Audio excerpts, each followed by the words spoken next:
Light बंद कर दो मेरा। चलो, तो लास्ट चीज हम लोग ने जो पढ़ी थी, आई थिंक तारांकित, अतारांकित, अल्प सूक्ष्म प्रोजेक्टर वाला बटन ना ना, ये दोनों आपने क्यों बंद किया? उसको बंद करो, प्रोजेक्टर, बस बस ये दोनों कर आओ यार, वन थोड़ी बात से आगे।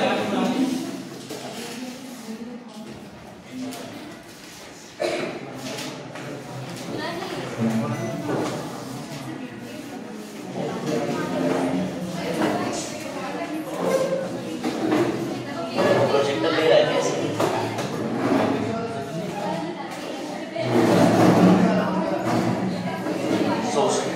गुड।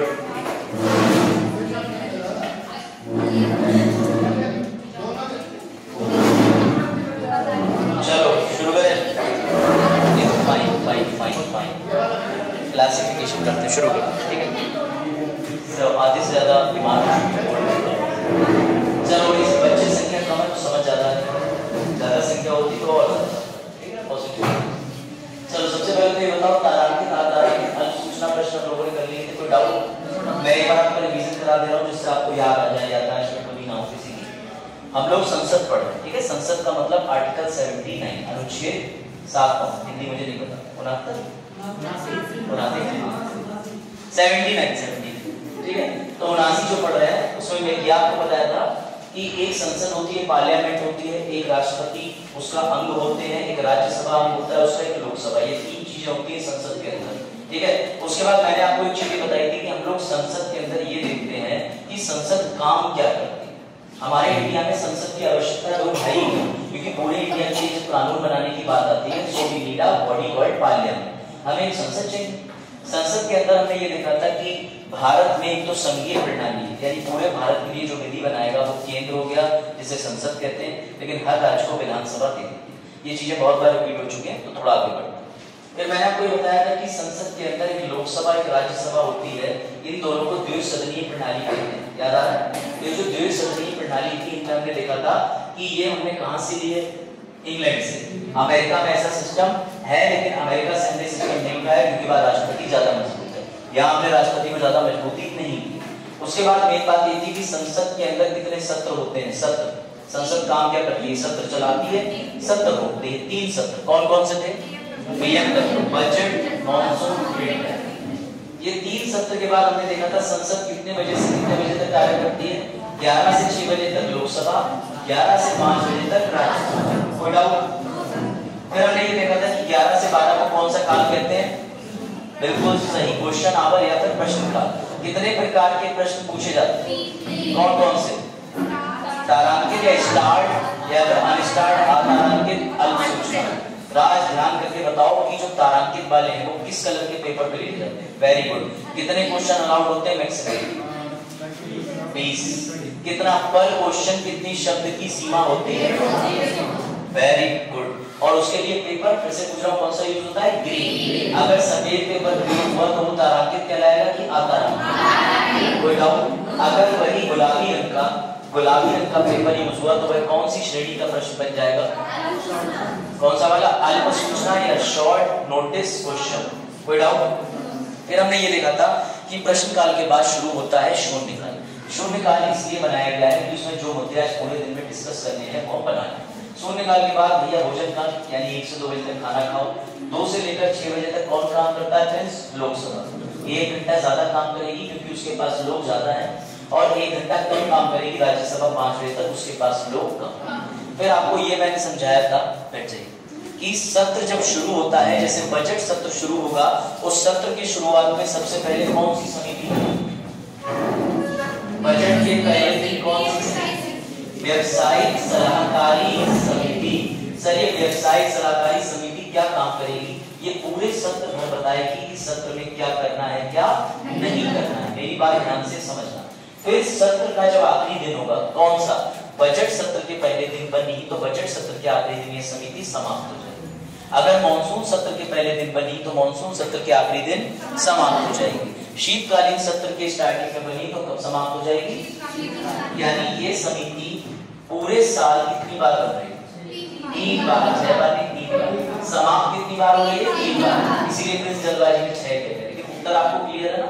गुड। इस समिति को याद करना, लोकसभा राज्यसभा दोनों में बनाया जाता है। लोकसभा में 15 लोग, राज्यसभा में 11 लोग। कोई डाउट? क्यों बनाई जाती है? क्योंकि जैसे आपकी भीड़ आके बैठ गई तो अगर आपको बताने के लिए प्रदीप जी ने कि आज आप लोग ये पढ़ेंगे, ये वाले टीचर आएंगे, शेड्यूल बना के देते हैं, तो प्रदीप जी हमारे वेबसाइट सलाहकार समिति इस सत्र के पहले दिन बने, सत्र के आखिरी दिन चले जाए। समझ गए बात को? तो ऐसे करके जो समिति है वो, अब एक समिति आपकी पूरनपुर बन गई लोकसभा, एक समिति आपकी राज्यसभा, पीलीभीत बन गई। समझ गए? तो ऐसे विभिन्न जगहों है। हमने उसके बाद बात करी थी तारांकित अतारांकित के बाद में। आज जो मैं डिस्कस करने जा रहा हूँ उसके लिए मुझे तुम्हारी 100% अटेंडेंस चाहिए, लेकिन आई कैन बेट अगर तुम्हारी अटेंशन बनी रही तो तुम मनी विल यानी धन विधेयक, वित्तीय विधेयक और उसके बाद में साधारण विधेयक और अंत में चौथी श्रेणी का संविधान संशोधन विधेयक कभी कंफ्यूज नहीं। तो अगर कोई भी ऐसा बच्चा यहाँ बैठा हुआ है, आज हम बिल पे चर्चा करने वाले हैं। बिल को हिंदी में विधेयक कहते हैं। जिसे लगता हो सर बत्ती का बिल, रेस्टोरेंट का बिल, तो भैया वो चला जाए, क्योंकि उन बिल की बात नहीं होगी। बत्ती का बिल और खाने पीने के बिल की बात नहीं होगी। संसद जो विधेयक बनाती है, बिल, उसको कैसे बनाती है, उसको कैसे पारित करती है, उसको अधिनियम तक कैसे ले जाती है, इस पे चर्चा करें। बढ़े आगे? तो याद रखना सबसे पहली बेसिक चीज, बिल दिखने में 5 है लेकिन होते 4 प्रकार के। सर कैसे? ये देखो,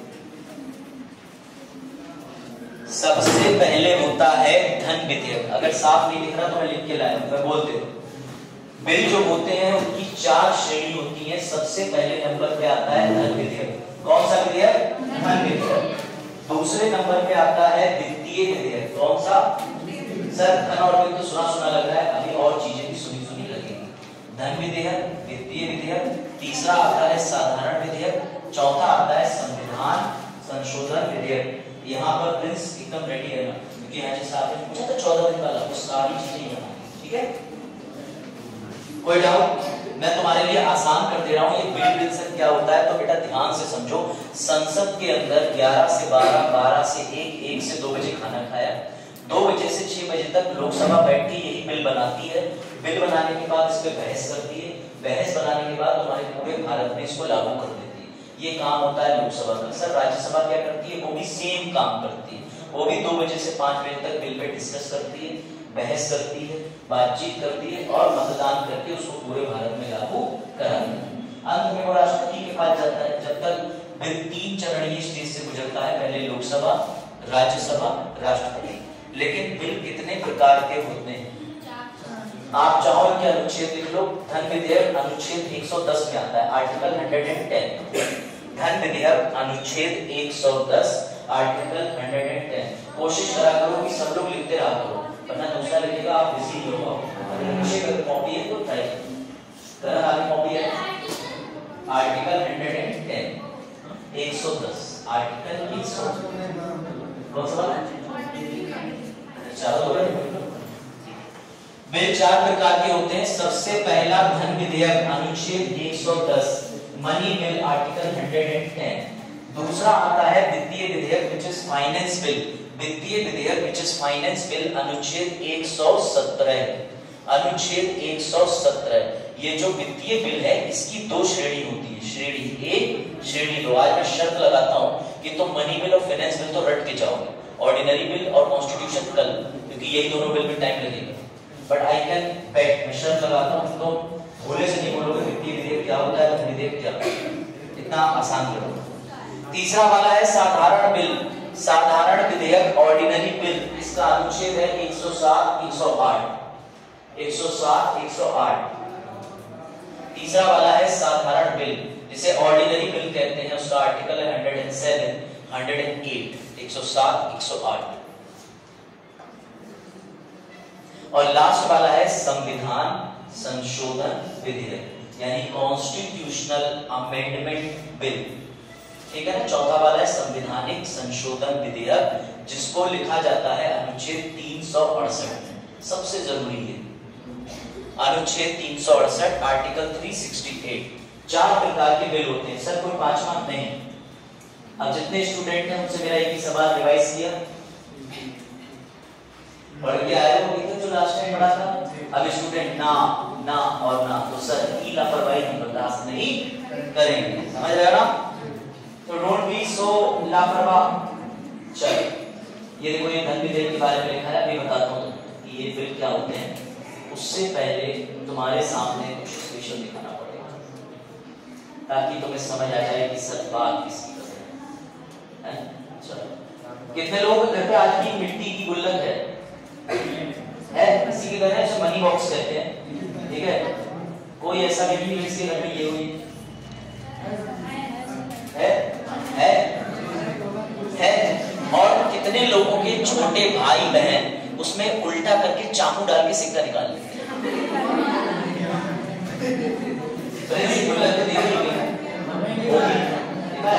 इस गुल्लक को उल्टा करके मैं इसमें इतने पैसे जमा कर रहा था क्लास 5 से 8 तक, जितने में मैं कुछ भी नहीं तो 3-4 हजार का एक छोटा मोटा आइटम ले लेता। मेरा भाई, मैंने जितने पैसे जमा करे उसका 75% निकाल चुका था चाकू की टेक्निक से, और मुझसे कहता था जब तुम गुल्लक उठाते थे तो मूर्ख आदमी तुम्हें लगता नहीं था गुल्लक भारी है कि हल्की है। मैंने कहा यार तू बहुत तरक्की करेगा। सुई भी काम, देखा सुई भी काम आती है। मैं चाकू से निकालने का प्रयास करा तो मैं चाकू से निकाल पाया। मैंने कहा यार ये कला नहीं सीख पाया, चलो थोड़ा तो दिमाग। तो मैंने तो देखो प्रैक्टिकली ज्ञान ये दे दिया कि भैया अब मैं तुम्हें आज मिलवाता हूँ सरकार की गुल्लक से। कैसे सरकार के पास भी ऐसा ही मनी बॉक्स होता है, अनुच्छेद 266 के अंदर, उसे कहते हैं संचित निधि। क्या कहते हैं? इसको आप हिंदी वाले ऐसे याद रखना, धन को संचय करके रखना, कलेक्ट करके रखना। तो संचित निधि और इंग्लिश में से कहते हैं कंसोलिडेटेड फंड ऑफ इंडिया। अभी इसमें तो मुझे खुद उत्तर दोगे पैसा कहां से सरकार भर रही है। आज का टॉपिक कितना मजेदार है। अभी आप इसमें उत्तर खुद दोगे कि सरकार की गुल्लक में पैसा कहां से आता है, ठीक है? क्योंकि सरकार को देश चलाने के लिए पैसा चाहिए कि नहीं चाहिए ना?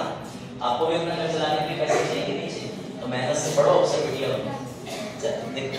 अब ध्यान से समझिएगा, सरकार की गुल्लक का नाम है संचित निधि, which is called consolidated fund of India. SSC वाले एक चीज ध्यान रखें, इसका अनुच्छेद ना भूलें, 266 एसएससी में सीधे पूछा जाता है। कभी कभार पूछ लेते हैं कि सरकार अपना धन किसमें जमा करती है, ठीक है? तो आप कह सकते हो इस वाली गुल्लक में जिसका नाम है संचित निधि, कंसोलिडेटेड फंड ऑफ इंडिया। कोई डाउट? अच्छा एक बात बताओ, प्रिंस बताइए, प्रिंस गए सरकारी यूनिवर्सिटी एमजेपीआरयू, किसी को डाउट तो नहीं है एमजेपीआरयू यूनिवर्सिटी? बताया ना? दिल्ली विश्वविद्यालय यूनिवर्सिटी, बताया ना? इलाहाबाद यूनिवर्सिटी है, लखनऊ यूनिवर्सिटी, कुछ राज्य है, कुछ केंद्र की यूनिवर्सिटी, सबको पता है। प्रिंस आपने एमजेपीआरयू में एग्जाम्पल, इन्होंने पीएचडी में पॉलिटिकल साइंस में एडमिशन लिया, इनके सामने इनको उन लोगों ने एक पर्चा दिया, बोले अगर तुमको यहाँ से पीएचडी करनी है, ये पकड़ो 10,000 रुपए का डिमांड ड्राफ्ट, बैंक जाओ जमा कर दो।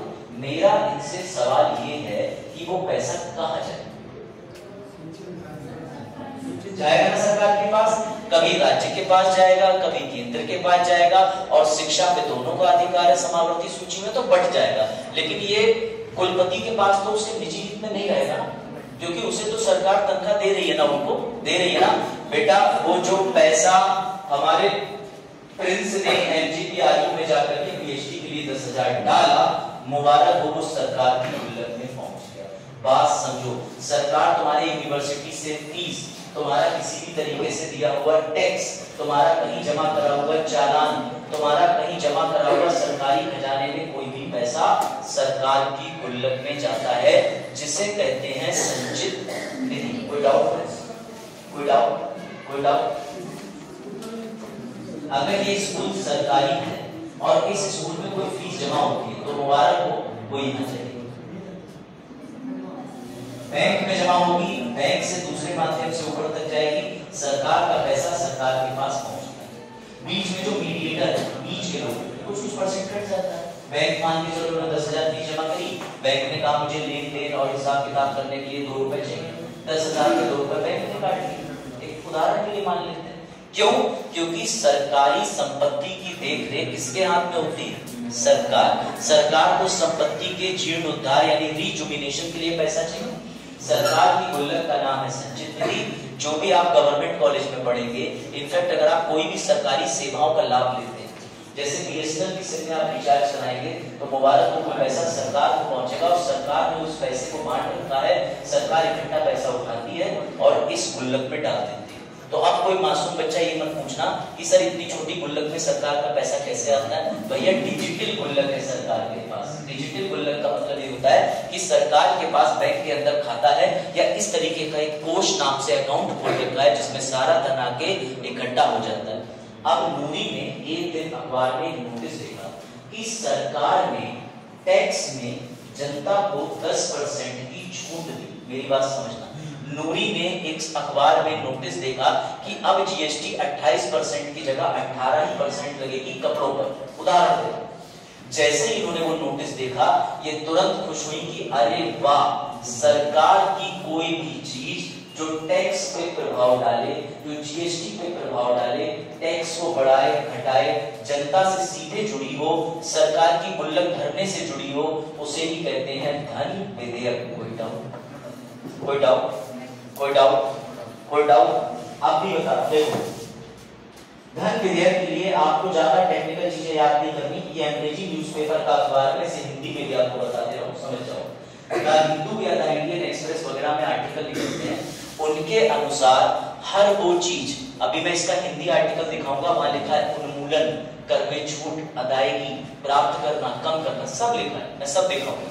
आप इस परिभाषा को समझें। अनुच्छेद 110 सीधी बात कहता है कि अगर सरकार ने कोई भी विधेयक लोकसभा में आज पढ़ा या राज्यसभा में आज पढ़ा और वो सीधे सीधे आपके टैक्स पे, धन पे, संचित निधि पे या सरकारी गारंटी पर कोई प्रभाव डाल रहा है तो उसे मनी बिल कहते हैं। सर सरकारी गारंटी कैसे? जैसे इंडिया ने बुलेट ट्रेन बनाने के लिए फॉर एग्जांपल 1000 करोड़ रुपए का लोन ले लिया जापान से या वर्ल्ड बैंक से, तो अगर सरकार ने उन्हें एक एग्रीमेंट यानी कि निबंधन करके दिया है, उसमें लिख दिया मैं गारंटी लेता हूं, बेटा जैसे ही सरकार ने गारंटी शब्द डाल दिया वो अपने आप धन विधेयक कहलाएगा, क्योंकि अब सरकार बंध गई है। और सरकार बंधने का मतलब सरकार पैसा कहां से उठा के देगी?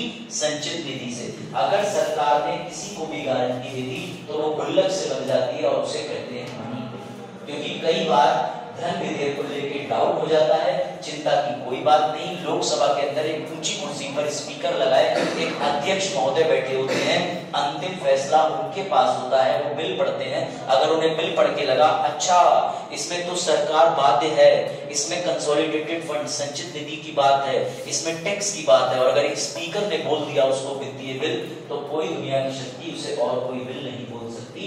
आखिरी पावर स्पीकर यानी लोकसभा अध्यक्ष के पास होती है। कोई डाउट? समझे?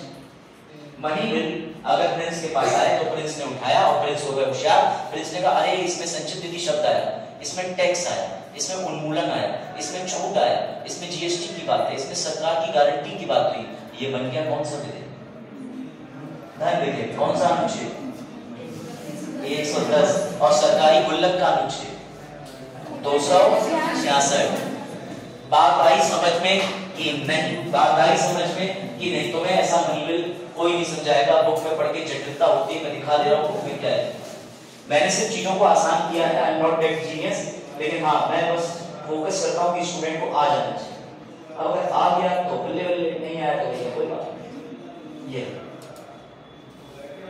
ये अनुच्छेद 110 के अंदर धन विधेयक है। मैं इसे थोड़ा ज़ूम आउट कर दे रहा हूँ और आपके प्रोजेक्टर की तेज होने की वजह से कमी दिखेगा आपको। अगर इसके 110 का अनुच्छेद 1 का पहला दिख रहा हो तो उसकी बिना लाइन ही शुरू हुई है, किसी कर का अधिरोपण, उन्मूलन, छूट, परिवर्तन या विनियमन। अगर मैं इसे इंग्लिश में बात करूं तो इसको कहते हैं इम्पोजिशन, ठीक है। किसी टैक्स में रिलैक्सेशन जिसे छूट कहते हैं, किसी भी टैक्स में परिवर्तन या उसे ट्रांजैक्शन के लिए यूज किया जाता है, तो ये मनी बिल के अंतर्गत आता है। सर सरकार ऐसा बिल क्यों निकालती है? बेटा गोल्डन क्वेश्चन। सरकार मनी बिल क्यों निकालती है? क्योंकि सरकार को बुलेट ट्रेन भारत में चलानी है, सरकार को सरकारी नीतियों के लिए पैसा चाहिए। अगर सरकार ने अभ्युदय योजना बनाई है तो सरकार गुल्लक से पैसा निकाल के, जो कि जनता के टैक्स से आ रहा है, जनता पे खर्च करेगी ना, तो मुबारक हो तुम्हारी अभ्युदय योजना भी मनी बिल से कहीं ना कहीं प्रेरित है। अभी मैं मनी बिल नहीं कह रहा क्योंकि मैं वित्तीय बिल भी पढ़ाऊंगा, लेकिन ये कहीं ना कहीं मनी बिल से प्रेरित है। बात आई समझ में कि नहीं? कोई डाउट? आर्टिकल 110। इसमें 4-5 चीजें याद रखना सभी बच्चे। एक तो टैक्स, और मैंने लाल रंग से राज अंडरलाइन करा है कि अगर कोई गारंटी भारत सरकार दे दे, उसके बाद संकेत। इसमें आपको बिल्कुल कंफ्यूज नहीं होना कि एक आकस्मिक निधि भी लिखी हुई है, वो अभी हमें नहीं पढ़नी। जब आपातकाल पढ़ाऊंगा तो कंटिजेंसी फंड बताऊंगा कि किस तरीके से राष्ट्रपति की तनख्वाह छोड़ के बाकी सबकी तनख्वाहें रोक दी जाती हैं, या देश में जब पैसा खत्म हो जाता है तो इमरजेंसी नाम का भी एक सरकार पे गुल्लक रहती है। 2 गुल्लक, एक ब्लैक गुल्लक, एक व्हाइट गुल्लक। व्हाइट वाली जिससे सरकार सारी चीजें कर रही है, ब्लैक गुल्लक ऐसी जो इमरजेंसी में ही होगी। बात है इसमें, सब बताऊंगा। अभी बस आपका कोर कंसेप्ट बिल्ड करना है, ठीक है। उसके बाद भारत की संचित निधि पढ़ ली, ये पढ़ लिया, ये सारी चीजें हो गई। आपको अनुच्छेद 110 याद रखना है कि ये इस चीज के लिए होता है। इंग्लिश वाले बच्चे भी अगर चाहे देखना तो वो भी एक बार नजर डाल लें कि टैक्स को लेकर के क्या लिखा हुआ है, इंग्लिश की शब्दावली देख सकते। इम्पोजिशन माने होता है उन्मूलन, अबोलिशन माने होता है टैक्स के अंदर कमी करना। उसके बाद एक रेमिशन माने छूट देना होता है। उसके बाद एक वर्ड और है ऑल्टरेशन माने परिवर्तन होता है। रेगुलेशन माने विनियमन होता है किसका, एनी टैक्स का। कोई डाउट? आप चलो एक बोल्डर क्वेश्चन पूछ लेते, कुछ समझ आएगा कि थोड़ा वो प्रति सरकार की गुल्लक का नाम क्या है? नहीं बेटा, सरकार की गुल्लक का नाम है संचित निधि। शायद आप थोड़ा लेट हैं, कोई बात। मैं दोबारा पूछ लेता हूँ, नूरी सरकार की गुल्लक का क्या नाम है, सरकार के मनी बॉक्स का? Which article defines consolidated fund of India? Very good. Consolidated fund of India is a part of which article? 110. Very good. 110 talks about which bill? Good. Clear. तो नूरी ने सारे आंसर दे दिए, बाकी जो बच्चे नहीं समझ पा रहे कोई बात नहीं। अब जो है रेट दे रहे नहीं है राजीव, रेट कभी नहीं करेंगे सर, उल्टा पढ़ रहे हैं तो हमने मनी बिल कवर करा। अब फाइनली मनी बिल के अलावा मैं तुम्हें गोल्डन चीज और समझाता हूँ, इसमें तुम्हें और आनंद आएगा। अरे सर क्या क्या निकला है, अभी देखो तुम्हें सब समझ आएगा। उसके बाद जब तुम्हें समझ में आएगा, हाँ देखो धन विधेयक हमने पढ़ लिया, धन विधेयक समझ लिया। एक बात आपको समझनी है जो कि बड़ा फायदे की है, देखो समझ लो, आसान करते हो फ्रेंड्स, फोकस रहना। मुझे ये बताओ 5 साल देश को कौन चलाएगा? अभी चुनाव हो जाएंगे, उसके नतीजे आने के बाद आगे से भी बच्चे बताएं, देश को कौन चलाता है? चुनाव किसके लिए कराए जाते हैं? क्या बन जाएगा? सरकार। सरकार सरकार सरकार कौन से सदन में बहुमत वाली बनती है फ्रेंड्स, लोकसभा या राज्यसभा? और पैसा किसको चाहिए खर्च करने के लिए 5 साल? पैसा किसको चाहिए खर्च करने के लिए? सरकार को। बेटा चुनाव के बाद सरकार बनती है, सरकार देश चलाती है। 5 साल सरकार को देश चलाना है, सरकार को चाहिए पैसा। और सरकार किससे बनती है? लोकसभा से, जहां 545 सीटें वर्तमान में भरी हैं। तो अपनी बुद्धि अल्फा बीटा गामा लगा के बिल्कुल साधारण उत्तर दे दो कि सबसे पहले धन विधेयक कौन से सदन में जाएगा? किसको आवश्यकता होगी? लोकसभा को। सरकार पैसा निकालती है, यही तो अनुच्छेद तुमसे कह रहा है कि जो धन विधेयक है उसे सर्वप्रथम कहां प्रस्तुत करना है? जिसकी सरकार उसका पैसा। और सरकार को चाहिए पैसा, तो हमेशा याद रखना धन की आवश्यकता सरकार को, और सरकार को धन चाहिए देश चलाने को। कनेक्शन समझे कि नहीं? इसीलिए गवर्नमेंट जो है लोकसभा में धन विधेयक प्रस्तुत करती है। अब जैसे ही धन विधेयक लोकसभा में गया, सरकार चलाने वाले लोग बहुमत से लोकसभा में मौजूद। राज्यसभा में सीटें कम है, राज्यसभा में हो भी सकता है कि बीजेपी पार्टी के वर्तमान में ज्यादा लोग ना, लेकिन सरकार की पैसों की आवश्यकता बहुत बड़ी आवश्यकता होती है। अगर हम राज्यसभा को ज्यादा शक्ति दे दें कि वो उनके पैसे हुए मांगे हुए पैसे पे ज्यादा अड़चन लगाए, तो फिर राज्यसभा इस तरीके से ब्लॉकेज कर देगी। ब्लॉकेज का मतलब जब भी सरकार पैसा मांगेगी राज्यसभा रोक देगी। इसलिए हमने राज्यसभा को खास शक्ति नहीं दी, हमने सीधे बोला राज्यसभा, डियर राज्यसभा, ये लोकसभा से धन विधेयक भेजेंगे तुम्हारे पास, तुम्हें मिलेंगे सिर्फ 14 दिन। 15वें दिन सुबह 11 बजे ये मान लिया जाएगा कि राज्यसभा तू हाँ कर या ना कर, तू है मेरी किरण। यानी राज्यसभा या तो बिल को पास कर दे या राज्यसभा बिल को फेल कर दे, लेकिन लोकसभा मान लेगी ये 14 दिन इनके पास रखा रहा, बिल हमारा हो गया। हो सकता है राज्यसभा अच्छी हो, राज्यसभा ने तुम्हारे धन विधेयक के अंदर थोड़े परिवर्तन कर दिए कि जरा ये टैक्स जो तुमने कम करा इसको बढ़ा दो, तो अब ये भी लोकसभा को शक्ति दी है। तुम राज्यसभा का कोई सुझाव मत मानो, राज्यसभा का कोई भी सुझाव तुम्हारे पे बाध्यकारी नहीं है। तो मैं हमेशा कहता हूं कि लोकसभा बड़ी या राज्यसभा? बेटा ताकत, मनी की जिसपे वही सभा ज्यादा बढ़ी, लोकसभा ज्यादा बढ़ी, क्योंकि पैसे से देश वो चला रही। प्राइम मिनिस्टर मजबूत की राष्ट्रपति मजबूत? क्यों मजबूत? क्योंकि वो जनता द्वारा चुन के आया और उसके हाथ में पूरे 5 साल सरकार चलाने का पैसा रहेगा। और हमेशा से धन, पावर जिसके पास डायरेक्ट होता है वही पावरफुल होता है। आप बताओ धन विधेयक में किसी प्रकार का कोई भी डाउट हो तो पूछो। बैठ सकता है, कोई भी डाउट हो किसी को धन विधेयक में पूछ सकते हो। आप पूछो रवि सर। जैसे कि सर अभी सर सीएम साहब आए थे, ठीक है सर, उन्होंने सर जो ओरली कह दिया कि इतना आपको दिया जाएगा इस ब्रिज के लिए और जंगल के लिए। ठीक है, ये किस टाइप में, ये कौन सा बिल हुआ ये? ध्यान से सुनिए। सबसे पहली बात तो ये कि सीएम उत्तर प्रदेश की विधानसभा के प्रति उत्तरदायी है। यहाँ हम जो बात कर रहे हैं वो पूरे भारत में। सीएम अगर किसी तरीके की कोई घोषणा हमारे आदरणीय सीएम करके जाते हैं तो उनके लिए आप लखनऊ जाकर के बात कर सकते हैं, लखनऊ की विधानसभा की बात। ये हम जो पढ़ रहे हैं किस्सा पूरे समझ गए? तो इसलिए सीएम साहब को यहाँ घोषणा करके जा रहे हैं, उससे इस धन विधेयक पे कोई भी अर्थ नहीं पड़ेगा। राज्य का धन विधेयक 199 में है। जब हम राज्य की विधानसभा पढ़ेंगे तो मैं वो भी बताऊंगा, उसका आर्टिकल 199। इसलिए कई बार बच्चे धन विधेयक एसएससी वाले डबल टिक मार के आते हैं कि 110 में भी धन विधेयक है, 199 में भी। तो जो 199 वाले धन विधेयक की बात होती है वो राज्य की बात होती है, वो अभी नहीं कवर करना। अभी आपको एसएससी की सेंट्रल लेवल ग्रुप है उससे कवर करना। एसएससी को यूपी का क्वेश्चन नहीं है। कोई डाउट इधर? अब आगे बढ़े। अब चलो एक तो मैं बड़ा इंटरेस्टिंग चीज से मिलवाता हूँ। उससे पहले ये ध्यान रखना कि अनुमति कौन देगा? स्पीकर देगा। अंतिम व्यक्ति लोकसभा का स्पीकर है जो तय कर देगा कि ये मनी बिल है या नहीं है। वो चाहे संवैधानिक संशोधन विधेयक ही क्यों ना हो, अगर स्पीकर ने हाथ में लेके कह दिया ये धन विधेयक है तो वो धन विधेयक रहेगा। बात समझे? यानी अंतिम हमने मौका दिया है स्पीकर को। सरकार कहां से निकालती है धन? सरकारी गुल्लक से। सरकारी गुल्लक का अनुच्छेद कौन सा है? 266। उसे क्या कहते हैं अंग्रेजी में या हिंदी में? CFI, कंसोलिडेटेड, हिंदी में संचित निधि। आपके जो बटुआ होता है उसमें धन को आप संचय करके रखते हैं, इकट्ठा करते हैं। इकट्ठा होता है पापा के बटुए से अपने में डालते हैं। बोले पापा भी दुखी, मैं भी खुश। समझे ना? चलो अब तुम्हारे लिए इससे भी आसान चीज आ रही है। अगर तुम्हें लग रहा है कि सर मुझे मनी बिल आ गया तो मुबारक हो, मनी बिल से भी आसान चीज तुम्हारे लिए और आ रही है जिसे कहते हैं वित्तीय बिल प्रकार एक। इसमें मुझे एग्जांपल के लिए दो बढ़िया बच्चे चाहिए। बढ़िया बच्चे मतलब सब बढ़िया है, लेकिन मैं किसी को चूज करता हूँ जिसमें बड़ा कम कमेंट करता हूँ। आप अपना नंबर है पलक के बराबर, ये भी पलक, महक फातिमा, ये रही महक। अब इधर से किसी को ले लेते हैं। अभिषेक तुम तो पुराने हो, आप आ जाए। आपका सौरभ शर्मा और इधर से महक सौरभ को रिलेशन। ठीक है, चलो बताते हैं। देखो ध्यान से, अब एक दिन ध्यान से समझना। वित्तीय विधेयक में तुम्हें थोड़ा ह्यूमर आएगा, झेल जाना। समझो, एक दिन महक ने क्या करा? एक दिन महक ने एक सरकारी योजना, ध्यान देना, बिल्कुल मिस मत करना एक इंच भी।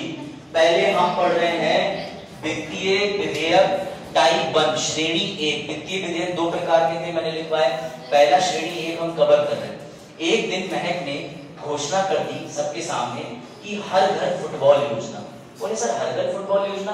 तो इन्होंने घोषणा कर दी कि जब मैं छोटी थी मुझे फुटबॉल खेलने का बड़ा मन करता था, लेकिन मुझे कोई मोहल्ले से 400-500 रुपए की फुटबॉल देता नहीं था, और मैं 11-12-15 लोग फुटबॉल की टीम में इकट्ठी नहीं कर पाती थी, तब तक शाम हो जाती थी। तो इन्होंने, ये मंत्री बनी, कौन सी भैया, हमारी खेल मंत्री बनी, और इन्होंने एक योजना निकाली। इन्होंने कहा कि इधर से फुटबॉल डालूंगा, उधर से खिलाड़ी निकालूंगा, इधर से घर में फुटबॉल डालूंगा, उधर से खिलाड़ी निकालूंगा। समझो बात को, इन्होंने निकाली हर घर फुटबॉल योजना। इसका कोरिलेशन समझना, इन्होंने अपना बिल लोकसभा में खड़े होकर पढ़ा और सरकार ने मंजूर कर दिए 2000 करोड़ रुपए इस नीति के तहत। यानी हमारे मंत्री जी ने एक नीति बनाई जिसे पॉलिसी कहते हैं। 2000 करोड़ रुपया निकाल लिया। लेकिन ध्यान से समझना, विपक्ष ने पूछा इससे फायदा क्या होगा? बोले इससे देश को मिलेंगे प्रतिभाशाली खिलाड़ी। जब वो विदेश में खेलने जाएंगे, हम इंडिया में कोई मैच रखेंगे तो उस मैच में टिकट लगाएंगे, और टिकट के लिए अंतर्राष्ट्रीय लोग फुटबॉल देखने आएंगे इंडिया में, और जब वो फुटबॉल देखने आएंगे तो सरकार पे 2000 करोड़ का 4000 करोड़ हो जाएगा। हो जाएगा कि नहीं? हो जाएगा कि नहीं? तभी महक के पीछे आपका नाम क्या है? एंजल, अच्छा तभी एंजल खड़ी हुई वहां पे, ये हुई हमारी ट्रांसपोर्ट मिनिस्टर। ध्यान से समझना, इन्होंने कहा मैं भी लेके आई हूँ प्रधानमंत्री सड़क जोड़ो योजना, इसके तहत मुझे 5,000 करोड़ रुपया दे दो, मैं सड़क बनाऊंगी और जितनी भी सड़कें बनाऊंगी उस पर टोल लगाऊंगी और 10,000 करोड़ रुपया आएगा। बेटा इसमें मुझे 3 चीजें दिख रही, क्या दिख रही है? सरकार का पैसा गया, नीति पे खर्च हुआ और बदले में पैसा आया। मुबारक हो, वित्तीय बिल श्रेणी पूरा हुआ। जब भी कभी सरकार पैसा निकाल के किसी योजना पे लगाती है और उससे बदले में पैसा भी आता है, उसे कहते हैं वित्तीय बिल श्रेणी ए। कोई डाउट? कोई doubt? It is called finance bill type 1। कोई डाउट? पीछे कोई डाउट? पूछूं क्वेश्चन? क्वेश्चन पूछूं? बताओ मुझे। हमने, आप बताएं अभिषेक, सरकार ने डिसाइड करा कि हम बुलेट ट्रेन लाएंगे। सरकार ने बुलेट ट्रेन के लिए पैसा अपने पास से निकाला, नीति में लगाया। अब बुलेट ट्रेन में लोग बैठेंगे तो क्या देंगे?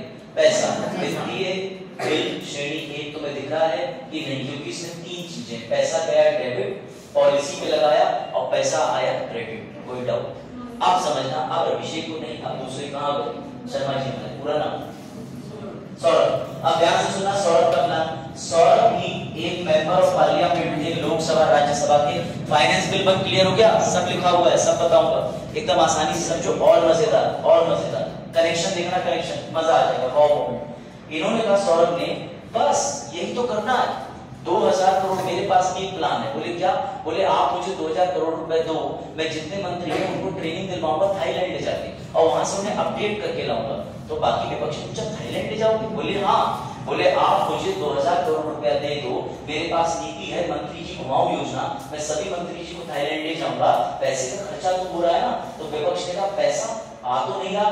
तो जैसे ये बात कही तो इन्होंने कहा क्या फर्क पड़ रहा है, पैसा सरकारी कोष से निकाला, नीति में लगाया, लेकिन पैसा वापस नहीं आ रहा। वो होता है वित्तीय बिल श्रेणी 2।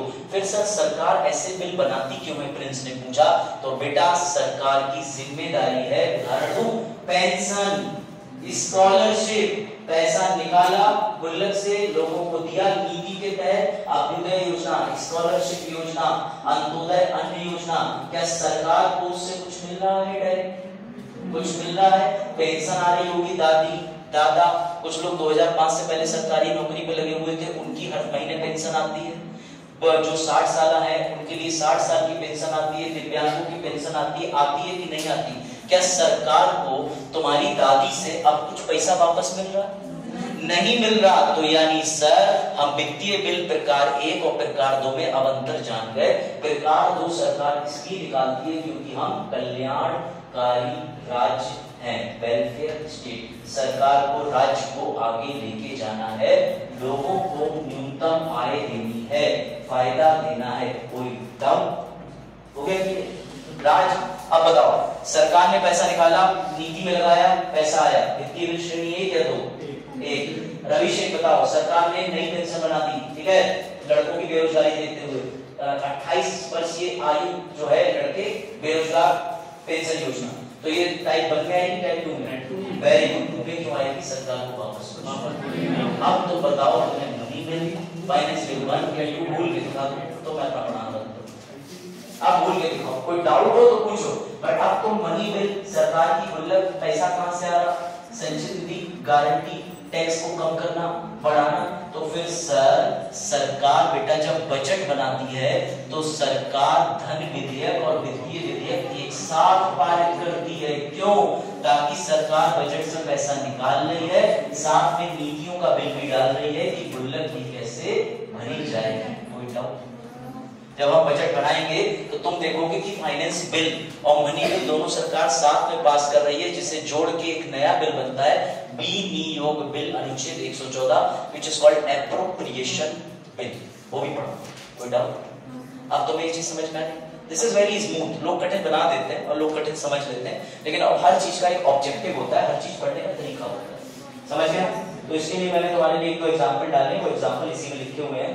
अब मुझे इस बिल में कोई डाउट हो तो बताओ, तो फिर मैं आगे बढ़ूं और आगे तुम्हारे बीच में कंपटीशन कराऊं, हेल्दी कंपटीशन। मजा आएगा, ठीक है? मनी बिल क्लियर हुआ, फाइनेंस बिल क्लियर हुआ, सर हमने 2 कर लिए, अभी 2 बचे। अब हम समझेंगे साधारण विधेयक। कौन सा विधेयक? साधारण विधेयक। चलो उसके लिए मुझे बहुमत वाली तरफ एक सरकार चाहिए और दूसरी तरफ चाहिए विपक्ष। तो जो इस रो के पार्टीशन की बात करें, इस तरफ मुझे दिख रहा है कि ज्यादा लोग बैठे हुए हैं, तो मैं इसे बना देता हूं। अभी हम ले लेते हैं सदन लोकसभा, कोई डाउट? लोकसभा में 550 टोटल सीटें हैं, भरी हुई 545 है। उस 545 का अगर 50% करोगे 272 पॉइंट आता है। जिसके पास भी 273 से ज्यादा सीटें होती हैं सरकार उसकी हो जाती है। सिंपल मैथ, कोई डाउट? हम ये ले लेते हैं कि ये वर्तमान पार्टी है, ठीक है, पार्टी का नाम मैं यूज कर रहा हूं बीजेपी, किसी भी बच्ची का नाम ले लो, भंडारी लाल जनता पार्टी, समझ जाओ कुछ, ठीक है, समझ तो रहे हो? तो मैंने भंडारी लाल जनता पार्टी बनाई, इधर मैंने बनाई इंडियन सबसे तेज पार्टी या इंडियन सी पार्टी, समझ गया ना? ठीक है, तो इंडियन सबसे तेज पार्टी इधर होगी। अब ध्यान से सुनना मेरी बात और तुम्हें इंटरेस्ट आएगा, और कुछ मंत्री पद भी मैं दिए देता हूं, समझना। पीछे आपस में डिस्कशन नहीं, मुस्कुराओ मुझे देख के, ज्यादा अच्छा। चलो देखो ध्यान से, अब ध्यान से समझिएगा और बड़ा अच्छी आपको सिचुएशन समझ आएगी, एकदम क्लियर हो जाएगा। लोकसभा में इस समय वर्तमान में हूं मैं ले लेता हूं ये स्पीकर का रूप, लोकसभा के अंदर अध्यक्ष होता है। ये पार्टी आज आई 2024 मई के बाद जीत के, इसमें लिख दिया भंडारी जनता पार्टी, ठीक है। तो ये बीजेपी हमारी आ गई, इसमें जितने लोग बैठे हुए हैं उन्होंने मिलकर सरकार बनाई, मेजोरिटी इनकी। ये हमारा कुछ बैठा है कांग्रेस के लोग, कुछ आम आदमी पार्टी के, कुछ सीपीआई के लोग बैठे, ये हमारा विपक्ष बैठा है जो दिखने में थोड़ा सा, क्योंकि मेजोरिटी किसके साथ है? बीजेपी के साथ। अब बीजेपी मंत्री का एक नियम है कि सरकार चलाने के लिए हमें साथ में कुछ मंत्री चाहिए। रोड बनाने का अलग मंत्री, खेल का अलग मंत्री, शिक्षा का अलग मंत्री, करप्शन का अलग मंत्री। इधर आगे करप्शन पे भी हाथ उठा रही है, देखो बेटा ध्यान सुनो, करप्शन नहीं, सिर्फ मंत्री की बात हो रही है, नौकरी खत्म करा दो। चलो सीएम की योजना में घुस कह रहा था, चल ध्यान। अब हमने बीजेपी पार्टी बनाई, नूरी को हमने ले लिया शिक्षा मंत्री, पलक को ले लिया खेल मंत्री, इधर इनको ले लिया परी होता ना, तो इनको हमने बनाया रक्षा मंत्री। पीछे इधर हमने कोई बना दी रेल मंत्री। ध्यान से समझना, बड़ा अच्छे से समझना, इनके टोटल 273 लोगों में से सिर्फ 15 या 20 लोग को मंत्री बनाया, बाकी सब भी तो बीजेपी में है, बाकी सब भी तो मंत्री हैं। मेरी बात ध्यान से समझना, इधर कुछ कांग्रेस के बैठे हैं, सीपीआई, आम आदमी पार्टी। सर ये बैठे ही क्यों है? इसलिए बैठे क्योंकि ये भी लोकसभा में चुनाव जीत के आए। इससे ये बिल्कुल मतलब नहीं कि सब बीजेपी वाले ही लोकसभा में बैठेंगे, अन्य पार्टी के लोग जो जीत के आए वो भी बैठेंगे। इन दोनों को संयुक्त रूप से बोला जाता है पार्लियामेंट में लोकसभा के सदस्य, यानी member of parliament of Lok Sabha. कोई डाउट? कोई डाउट? आप ध्यान से सुनना। एक दिन हमारे खेल मंत्री जी खड़े हुए, ये तो शिक्षा मंत्री है, एक दिन हमारी शिक्षा मंत्री जी खड़ी हुई, बोली हर घर पेंसिल डालो योजना, इधर से पेंसिल डालूंगी उधर से कलेक्टर निकालूंगी, इधर से घर पे पेंसिल डालूंगी उधर से भैया कलेक्टर निकालूंगी, योजना। ध्यान से समझना, ठीक। अब जैसे ही इन्होंने ये बिल पढ़ा, मेरी बात समझना, ये किस पॉलिटिकल पार्टी की है? बीजेपी। बीजेपी में क्या पद मिला हुआ है? शिक्षा मंत्री। हमारी शिक्षा मंत्री साहब ने जैसे ही बिल पढ़ा, बेटा उसे बोला जाएगा सरकारी विधेयक। कौन सा? कौन सा विधेयक? कौन सा विधेयक? क्योंकि सरकार इनकी है। ध्यान से समझना, उसके अगले दिन हमारे इंडियन कांग्रेस पार्टी के एक और होनहार नेता खड़े हुए, रवि जी, समझ गए, राज। तो इन्होंने खड़े होकर कहा हर घर रबड़ मिटाओ योजना, मैं जितने पाप किए लोगों ने वो सब मिटाऊंगा, इधर से रबड़ डालूंगा उधर से लड़का क्लीन होके निकलेगा, इधर से रबड़ डालूंगा उधर से लड़का पाप मुक्त होकर निकलेगा। ध्यान से समझना, खड़े हो जाइए, बस खड़े हो जाइए। अरे आप ऐसी कोई योजना नहीं ला रहे, बस खड़े हो जाइए, लोगों को दिखा दो। इन्हें क्यों मैंने खड़ा करा? ध्यान से सुनना, जैसे बेटा ये पकड़ो, ये खड़े होके कोई बिल पढ़ना शुरू करेंगे, ये सरकारी नहीं है, सदन के सदस्य, इनके बिल को बोला जाएगा निजी विधेयक। निजी विधेयक, प्राइवेट मेंबर बिल। बैठ जाओ। ये था समझाने का डिफरेंस, अभी पूरा नहीं हुआ है, ध्यान से समझना। ये थी मंत्री, ये लेके आई पेंसिल योजना, ये थे विपक्ष, ये लेके आए रबड़ योजना। इधर से ले लेते हैं इनको, ये थी हमारी दूसरे किसी मंत्री, डिफेंस मिनिस्टर। इन्होंने खड़े होकर बिल पढ़ा तो भी सरकारी। अब ध्यान से समझना, 273 में से 30 या 35 ही तो मंत्री थे। अब हम पीछे से ले लेते हैं किसी को, आपको ले लेते हैं, क्या नाम होगा? शालीमार। शालीमार नाम, चलो शालीमार जी हैं, वो बीजेपी पार्टी में सांसद है, कोई मंत्री का पद नहीं मिला है। ये खड़ी हुई, इन्होंने पढ़ा इधर से आलू डालो आलू से चिप्स बनाओ योजना, इधर से आलू डालो आलू से चिप्स बनाओ योजना। अब मेरा सवाल का जवाब सब देंगे, ये बीजेपी में है, सरकारी है, इनके विधेयक को कौन सा बोलोगे? कौन सा विधेयक बोलोगे? सरकारी वाले कितने लोग हाथ खड़ा करें जो कह रहे हैं इनका विधेयक सरकारी बोला जाएगा? हाँ, जिन्होंने बोला है हाथ खड़ा करो। हाँ, जितने लोग कह रहे हैं कि इनका जो शालीमार जी का बिल है वो सरकारी, कितने लोग कह रहे हैं? कितने लोग? कोई नहीं कह रहा। बेटा ध्यान रखना, भले ये पार्टी में है, भले ये बीजेपी में है, भले ही सरकार इनकी है, लेकिन इनके पास क्या नहीं है? मंत्री पद। यानी जब भी सिर्फ कोई मंत्री बिल पड़ेगा तभी वो सरकारी बोला जाएगा। अगर बीजेपी पार्टी का भी कोई सदस्य बिल पड़ेगा तब भी वो निजी बिल बोला जाएगा। यानी जिसके पास मंत्री पद है वही सरकारी विधेयक होता है। कोई डाउट? कोई डाउट? अब सुनो, ये सुनो ध्यान से बेटा, ये साधारण विधेयक के अंदर दो प्रकार होते हैं जिसे कई नामों से जाना जाता है। गवर्नमेंट बिल सरकारी, उसके अलावा निजी भी कहते हैं, गैर सरकारी भी कहते हैं, प्राइवेट भी कहते हैं। तुम्हें डिफरेंस समझ आया कि बीजेपी के अंदर भी इस सांसद ने पढ़ा लेकिन इसके पास कोई मंत्री पद नहीं था, शालीमार के पास ना तो शिक्षा का ना रेल का, तो इसका बिल कौन सा बोला जाएगा? निजी पद। यानी सरकार के अंदर हो इससे फर्क नहीं, पर आप सरकार के अंदर मंत्री हो तभी आपका बिल गवर्नमेंट बिल कहलाएगा। कोई डाउट? कोई डाउट? कोई डाउट? अब सुनो बेटा, सरकार और प्राइवेट व्यक्ति में बड़ा भेदभाव होता है। अगर कोई बिल मंत्री जी पढ़ने चाह रहे हैं तो मंत्री जी को बिल पढ़ने के लिए सिर्फ 7 दिन का नोटिस देना है, सिर्फ 7। यानी जो सरकार के अंदर मंत्री हैं उन्होंने कहा कि आज मैं पेंसिल योजना लेके आ रहा हूं, तो 7 दिन के अंदर ये अपना बिल पढ़ सकते हैं। वही हमारे रवि जी थे जो कि निजी बिल पेश करना चाह रहे हैं क्योंकि कांग्रेस में है, इन्हें बिल पढ़ना है तो इन्हें 30 दिन का समय लगेगा। और 30 दिन तो छोड़ो, सिर्फ जुमे के जुमे यानी सिर्फ शुक्रवार वाले दिन ही, वो भी आफ्टरनून 2 बजे के बाद ही अपना बिल पढ़ सकते हैं। इतना ज्यादा अंतर, मेरी बात समझे? ये सरकार में है, मंत्री हैं, इनका बिल ये 7 दिन बाद सदन के अंदर पढ़ देंगे, लेकिन ये जो है ये अपना बिल 30 दिन का समय लगेगा, वो भी सिर्फ शुक्रवार को। अगर शुक्रवार को पता चला चाइना और इंडिया में बहस चल गई तो गए भी 30 दिन का समय, फिर इन्हें नोटिस देना पड़ेगा कि मैं रह गया, और पता चला तो बकरी कोई और बांधती है। तो इस वजह से निजी बिल और सरकारी विधेयक में बहुत बड़ा अंतर है। और तुम्हें अभी एक न्यूज़पेपर की रिपोर्ट दिखाऊंगा, लेकिन पहले ये समझ लो, गवर्नमेंट बिल बनाने में 7 दिन का नोटिस देना पड़ता है, 7वें दिन पेश कर दो। सरकार को एक और छूट है, हमारे रवि जी जो कांग्रेस पार्टी के हैं, जिनकी बहुमत नहीं ना तो जो मंत्री हैं, ये अपना अगर बिल बनाएंगे तो इनको बिल अपने आप खुद बनाना पड़ेगा, इन्हें कोई टीम नहीं मिलेगी। लेकिन अगर नूरी बनाएगी जो कि शिक्षा मंत्री बीजेपी से है, तो नूरी के साथ समितियां लग जाएंगी, विभाग लग जाएंगे, विधि विभाग इनके घर तक जाएगा, मैडम मैडम मैडम आप मिनिस्टर हलाइए मैं बना दूं। यानी इन्हें सरकार की पूरी सहायता मिलेगी, लेकिन निजी बिल में सरकार की सहायता नहीं मिलेगी। ये दोनों का अंतर समझ लो। ये फ्रेंड्स, कोई डाउट आ रहा तो बताओ। वैसे बहुत स्मूथ जा रहा हूँ, कुछ चीजें अपडेट करने में मुझे मजा आता है। आवाज आ रही? तेज तो नहीं जा रहा ना? तेज सुनो, हल्की, बहुत तेज, बहुत हल्की आवाज आ रही है ना? नींदधारी हो कोई सोना मत। हाँ, पीछे तो इस आवाज तो आ रही है ना?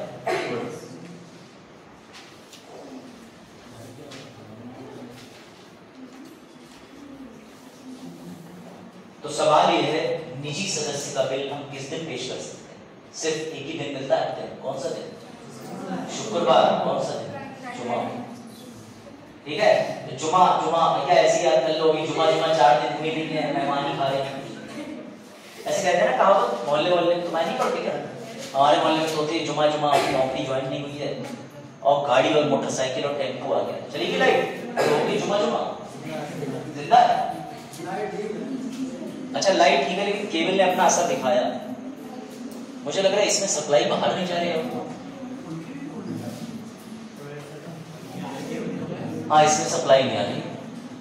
और आज छठी एक बार स्विच ऑन करो दोबारा से, वोल्टेज लो कर पड़ो।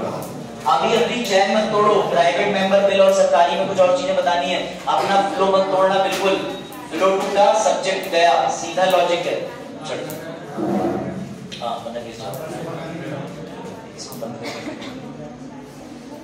ना अभी तो लाइट चली रही है, चल रहा है, इसको दोबारा ऑफ करके फिर खोल दीजिए। मतलब पावर बटन एक बार सिंगल टाइम प्रेस कर दीजिए। एक काम करो, करंट फटाफट स्विच ऑफ करो। हुआ नहीं? लाइट आई है ना? अब ऑन करो। अब रेड कलर हो गया, ब्लू कलर की ऑन करो। रुक जाना, एक बार ऑफ कर दो वहां से ना, दोनों बटन बंद कर दो और दोनों बटन ऑन कर दो। अब आप बटन दबा दिया, अब लाइट है आ गई। धन्यवाद। तो देखा आपने, जीवन में ऐसे हादसे होते हैं। पर्दा डाल दो तुम लोग भैया, पर्दा डाल दो ना, हमें बाहर देखना, और लड़की जा रही है क्या कर रही है, एक कोई बेचारा और कोई देख रहा हो तो यही लड़कियां ही लड़कियों को देख रही है, अरे हटो जा रही हमारी दोस्त, उससे मेरी 4 बजे रुक जाइए, इंतजार नहीं कर रही, अब मिलेगी बाहर तो बताऊं। चलो ठीक, तो भैया देखो अब थोड़ा और क्रिस्टल क्लियरिटी बढ़ी, समझ गए। तो भैया निजी सदस्य बिल जो है वो सिर्फ शुक्रवार को, और निजी सदस्य बिल के बारे में फिर से मैं रिपीट कर दे रहा हूं, भले ही बीजेपी के अंदर जो मंत्री हैं वो तो जब भी बिल पेश करेंगे वो सरकारी, बीजेपी का जो मिनिस्टर नहीं है उसके अलावा कोई भी सदस्य है जो बैठा है संसद के अंदर लोकसभा में, वो भी बिल पेश करेगा, निजी बोला जाएगा यानी प्राइवेट। और विपक्ष की जो भी बैठी हुई सरकारें हैं वो तो बिल पेश करेगी, वो निजी ही बोला जाएगा। सरकार को फायदा क्या मिलता है, इनके साथ पूरी सरकार जुट जाएगी, इनको बिल बनाना है, सरकारी लोग मिलेंगे, निजी वाले ये जाएंगे साइबर कैफे पूरनपुर में आगे जाके, और साइबर कैफे में खुद लिखेंगे कट कट कट, वो इनका हेडेक है। इनको सिर्फ शुक्रवार का दिन मिलेगा, 30 दिन नोटिस का समय मिलेगा, सरकारी वाले को 7 दिन का ही समय मिलेगा। बात आई समझ में? चलो अब आगे बढ़ते हैं। लो जरा एक बात पढ़ लो, साधारण बिल क्या होता है।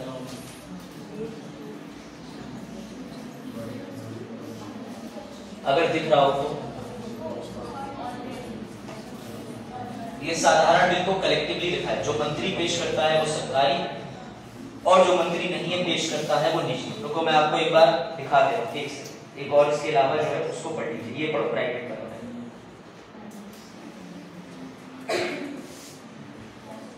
इसको पढ़ लो प्राइवेट वाले, पढ़ लो ताकि और क्लियरिटी बन जाए, क्योंकि बिल बड़ा इंपॉर्टेंट। मुझे नहीं पता तुम एसएससी दोगे या यूपीएससी दोगे, मैं हमेशा जो पढ़ाता हूँ हर ग्रुप के काम आता है, समझ आता है, क्योंकि लेट हो गए ना आप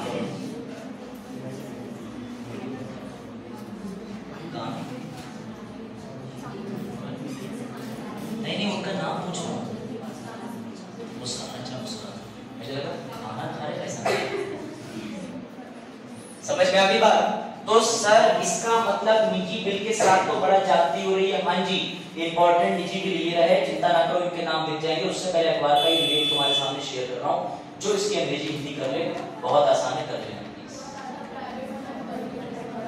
1970 से संसद में अब तक बहुत बार निजी बिल पेश हुए, लेकिन सिर्फ 14 ही निजी बिल कानून बने। ये स्थिति है निजी बिल की।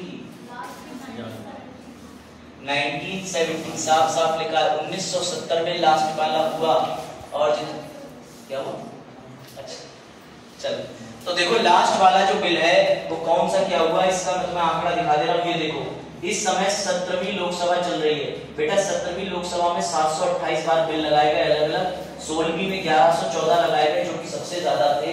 ये आंकड़े आ सकते हैं आपके प्रश्नों में, तो इन आंकड़ों को रटने का प्रयास करना कि सरकारी विधेयक तो आसानी से पास हो जाते हैं, लेकिन निजी विधेयक के साथ में बड़ा अटकलें आती हैं, बड़ा समस्याएं आती हैं, कोई डाउट नहीं। और एक ऐसा बिल जो मुझे तुम्हें बताना पड़ेगा बड़ा मजेदार है, जिसको प्राइवेट व्यक्ति ने लाया था, यानी प्राइवेट व्यक्ति का मतलब जो मंत्री नहीं था, लेकिन तब भी वो बिल लॉ में बदल गया।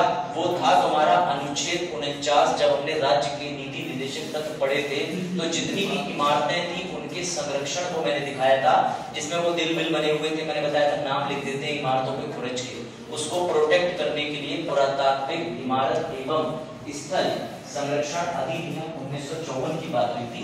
ये रहा वो अधिनियम, इसको निजी बिल द्वारा ही बनाया। ये याद रखना थोड़ी, it is one of the toppers question, ठीक है, इसे याद रखना। All this material which is provided to you is exclusively mine, which is topper series. चलो देखो बड़े, अब लो भैया सर थोड़ी जिम्मेदारी दिखा के प्रश्न के उत्तर दिलवा देते, लो भैया करो क्वेश्चन।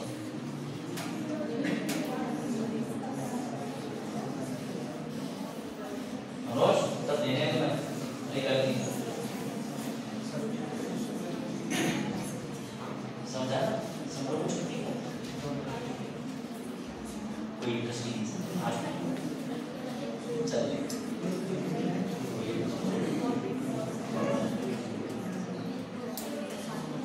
बताओ इसका उत्तर। दूसरी लाइन में पढ़ दूं क्या, नहीं दिख रही? पहला ये लिखा है, ध्यान दे लेना, मैंने तुम्हारे लिए मोतिया बिंद के ऑपरेशन का इंतजाम कर दिया सबके लिए। वो पीले रंग का जो गलत हैमेटिक है वो ऑपरेशन है, ऑपरेशन। अच्छा सही, कौन है ये वाले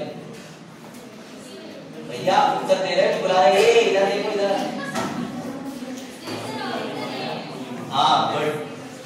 एक बच्चे ने कहा ऑप्शन ए, इसमें से कौन से गलत है जरा ये बताना है। तो पहला वाला मैं पढ़ दे रहा हूं, इसका प्रारूप तैयार करना संबंधित सदस्य की जिम्मेदारी है, और लिखा है 1 महीने का नोटिस की आवश्यकता होती है। इनमें गलत कौन सा है ये बताओ बेटा। जिसे इसका उत्तर डी नहीं दिख रहा, इसका मतलब तुम प्रश्न ही नहीं समझ पाए। प्रश्न कह रहा है कि निजी विधेयक के संबंध में कौन से कथन गलत हैं। पहला तुम्हें गलत लग रहा है, प्राइवेट मेंबर को खुद ही बनाना है, सरकारी वाले में पूरी सहायता मिलती है। दूसरा, प्राइवेट वाले में कितने दिन का नोटिस था? 30 दिन का। सरकारी में 7 डेज, कितने दिन? 7। तो यही तो प्रश्न पूछ रहा है। तो इसके अनुसार ना तो पहला वाला विकल्प गलत है, ना तो दूसरा वाला विकल्प गलत है, तो उत्तर होगा डी। कोई डाउट? ऐसे नहीं छोड़ेंगे। लो एक और,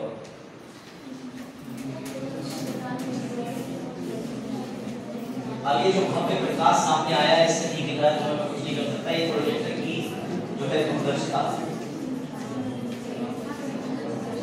एक निजी विधेयक मंत्री के अलावा संसद के किसी भी सदस्य के द्वारा पेश किया जाता है। पहला स्टेटमेंट, अगर सदन द्वारा इसकी अस्वीकृति से सरकार को इस्तीफा देना पड़ सकता है क्या? केवल फॉर्मूला केवल वो बता रही है, तो ये उत्तर दे रही। आपका कौन सा उत्तर है? चलो क्या लगे? पढ़ दे रहा हूँ, स्टेटमेंट पढ़ दे रहा हूँ। पहला स्टेटमेंट ये है, इसमें लिखा है निम्नलिखित तथ्यों पर विचार करें। पहला स्टेटमेंट है, एक निजी प्राइवेट मेंबर बिल मंत्री के अलावा संसद के किसी भी सदस्य द्वारा क्या प्रस्तुत किया जा सकता है। उसके बाद दूसरा स्टेटमेंट है, सदन द्वारा इसकी अस्वीकृति से सरकार गिर जाती है, क्या इस्तीफा देना पड़ता है? नहीं। पहला वाला स्टेटमेंट ठीक है, दूसरा वाला गलत है। इसका आंसर है केवल एक, क्योंकि अगर निजी बिल से सरकार गिर रही होती तो मैं अभी तुम्हें समझा रहा था, तब बोलता। जो सर ने बोला नहीं वो उत्तर में आएगा नहीं। कभी निजी बिल के स्वीकार होने से या फेल होने से सरकार को इस्तीफा नहीं देना पड़ता। भैया रबड़ योजना तुमने लागू करने की कोशिश करी, या पेंसिल योजना, पेंसिल डालूंगा कलेक्टर निकालूंगा, तो भैया नहीं निकाल पा रहे, योजना फेल हो गई, सरकार क्यों गिरेगी? क्यों गिरेगी? सरकार की नीतियां फेल हो जाती है, किसान भी फेल हो गए कि सरकार गिर गई?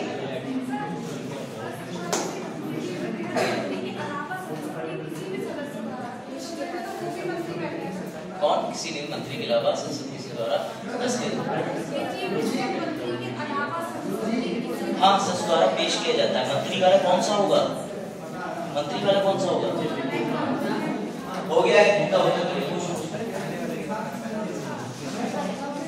किसान भी फेल हुआ, किसान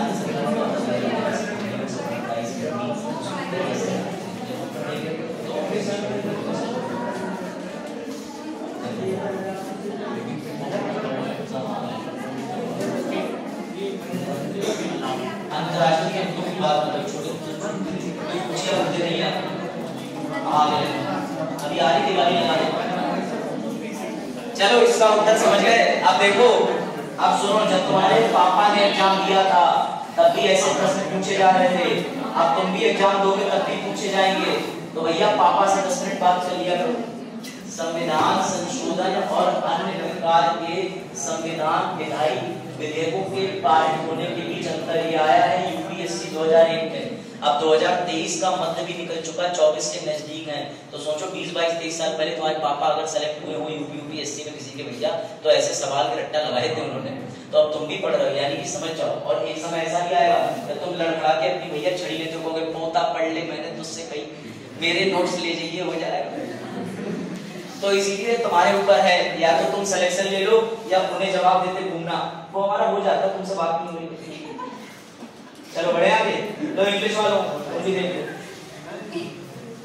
कौन कह रहा है नाइस? नाइस ये तो जरूरी है, तो जीवन में जरूरी है। या तो ये तो भगवान हाईएस्ट बना बेहतर ले या फिजिकल करते हैं क्या होगा। प्राइवेट मेंबर बिल फिर से समझ लो, 1 महीने का टाइम, अगर इसको लोकसभा में पेश करना है, राज्यसभा में पेश करना है, सेम दिन की अवधि रहती है, कोई बदलती नहीं है। लोकसभा राज्यसभा में एक ही जैसे राइट है। क्या इससे सरकार मिलती है? नहीं, कुछ नहीं मिलती सरकार को, कर सब होंगे।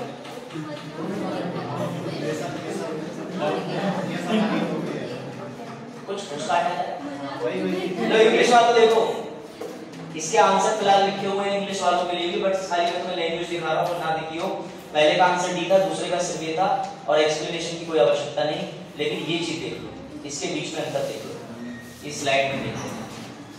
निजी बिल संसद में मंत्री के अलावा कोई भी पेश कर सकता है, क्योंकि जो मंत्री पेश करेगा बेटा वो कौन सा बिल होगा? कौन सा बिल?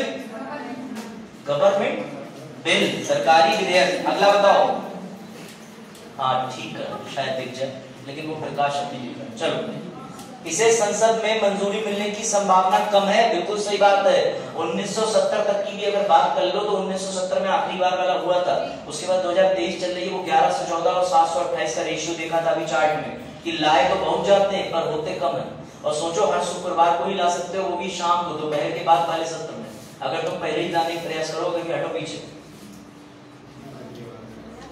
चलो, आज तुम्हें सिखाते हैं बिल कैसे बनाए जाते हैं। ठीक, अब सबसे इंपॉर्टेंट ये है कि संवैधानिक संशोधन विधेयक और पेंडिंग है। मैं तुम्हें 2 ऑप्शन दे रहा हूं, या तो तुम संविधान संशोधन विधेयक आज पढ़ सकते हो, या बिल बनाना, अप टू यू, जो तुम्हें मजा आए। बिल बनाओगे तो कलम संविधान संशोधन विधेयक पढ़ेंगे, और संविधान संशोधन विधेयक पढ़ लोगे तो कल बिल। तो आज बिल बना है, पहले जो आता है ये भी आप पढ़ सकते हो, पहले वो भी, जो आपकी चॉइस। मैं तो इसके नाम से जो आता है, बताओ जो पढ़ना चाहो, जो पढ़ना चाहो। हाँ, कौन सा पढ़ोगे? बिल। मुझे पता था तुम यही जवाब दोगे बेटा, तुम मेरी ट्रिक ही नहीं समझ पाते हो कभी। I am going to teach what I have learned। मुझे जो पढ़ाना है वही पढ़ाऊंगा। मैंने तुम्हारे साथ बदलाव कर दिया। संविधान संशोधन पर जो विधेयक है उसे पढ़ाने से पहले ट्रिक क्वेश्चन था, समझाता हूँ क्या। लो, कभी समझ ही नहीं पाओगे, टीचर इतना बड़ा कंसेप्ट समझा रहा है, बोले काम कैसे पढ़ा लेगा, वो पढ़ा।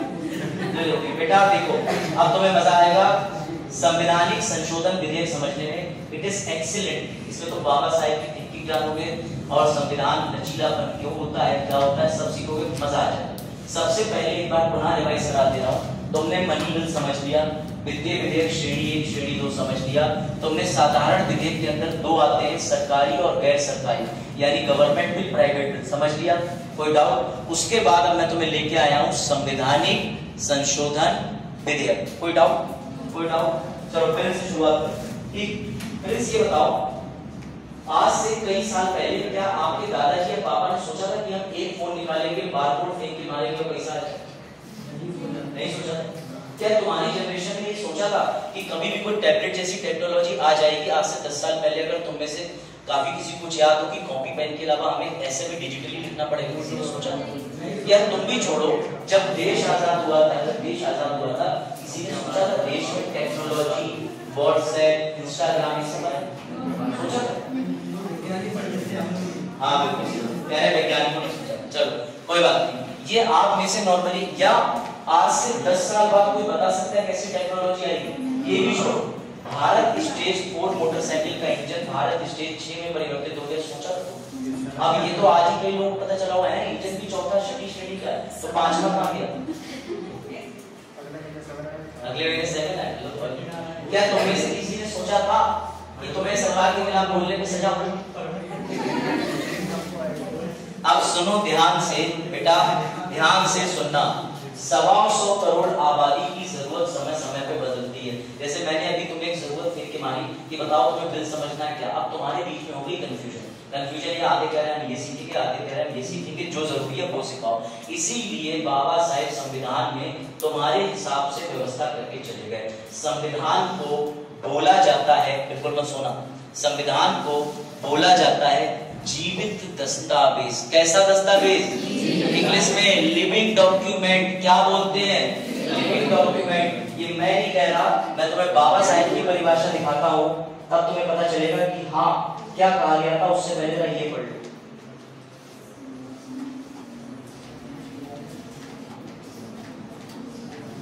एक ऑस्ट्रेलिया के बहुत बड़े राइटर हैं के.सी. वेयर एस, उन्होंने एक स्टेटमेंट जारी करा था कि भारत के अंदर संविधान लोगों के हिसाब से संशोधित होते रहना चाहिए समय समय पर। क्यों? क्योंकि एक अनूठी प्रक्रिया है और इस प्रक्रिया को करने से लोगों में और विधि में तालमेल बना रहता है। कोई डाउट?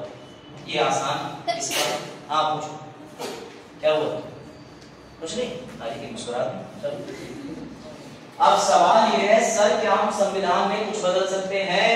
सर जीआईसी में हम पढ़ रहे हैं, हमें लगा पर्दे लगा दिए, हमें लगा दिवाली आ रही है, यहाँ फोटो चिपका दिए, पोत दी दीवार, लेकिन सर हमें लग रहा है ये बिल्डिंग ही गलत बनी है, परसों अपने सतौड़ा लेके आए, दनादन मानने लगे। कर सकते हो क्या? नहीं कर सकते। अब समझो मैं कनेक्ट क्या कर रहा हूँ। संविधान एक बना बनाया ढांचा है, संविधान के अंदर संशोधन करो, अनुच्छेद में कोई चीज जोड़ो, अनुच्छेद में कोई चीज मिटाओ, लेकिन संविधान ने कुछ चीजों के विशेष अधिकार रोक के रखे। क्यों रोक के रखे बता रहा हूँ। संविधान के अंदर कुछ ये चीजें हैं जिनको तुम कभी भी संविधान से मिटा नहीं सकते। ऐसा क्यों? क्योंकि जब देश आजाद नहीं हुआ था और तुम्हारा संविधान बनने की प्रक्रिया पे था, तो जिन लोगों ने देश का संविधान बनाया था, उस संविधान बनाते समय उनकी जो सोच थी, हम उसको रिस्पेक्ट देते हैं कि अगर हम उस सोच को ही संविधान से खत्म कर देंगे तो मतलब क्या निकला। और उसी को मैंने तुम्हें पढ़ाया था, मूल ढांचा सिद्धांत, बेसिक स्ट्रक्चर डॉक्ट्राइन। 4 केस बताए थे, संकरी, सज्जन, गोलकनाथ, केशवनंदा भारती। याद आए? याद आए? इसमें जमींदार के पास जा रहे थे, जमींदार साहब कह रहे थे जमीन देंगे 20 लाख वाली 200 लाख यानी करोड़ों। तो भैया नेहरू जी बोले मैं हूँ राज्य, मैं एक के मारूंगा, अभी हो जाएगा। तो अनुच्छेद 13 और 368 का विवाद, पूरी क्लास चली थी, बैक वीडियो देख लेना। उसी को बेसिक स्ट्रक्चर कहते हैं। अनुच्छेद 368 प्रिंस, पूरे संविधान में आर्टिकल 14 में समानता है तो 38 में रख दो, 38 में अगर कुछ लिखा हुआ है तो तुम उसे 42 में रख दो, लेकिन समानता नहीं घटा सकते। बात समझे? इसी को कहते हैं मूल ढांचे का सिद्धांत। आरक्षण है अनुच्छेद 15 के अंदर, 16 के अंदर, तो तुम आरक्षण को उठा के अनुच्छेद 37 में रख दो, 38 में रख दो, 142 में रख दो, 448 में रख दो, जो तुम्हें नए आर्टिकल बनाने तुम वो बना के डाल दो, but you can not remove reservation. क्यों? क्योंकि वो मूल ढांचा है जो संविधान निर्माताओं की खोपड़ी का मास्टर प्लान था कि हमें देश को सौंपना है। बात आई समझ? अब समझो एक और इंटरेस्टिंग चीज। लो अब बताओ, अब आज पता चलेगा कि सिर्फ मोतियाबिंद तो पीड़ित नहीं, कुछ लोग कानों से भी मोतियाबिंद तो पीड़ित हैं। देखो उत्तर दो, क्या होगा इसका उत्तर?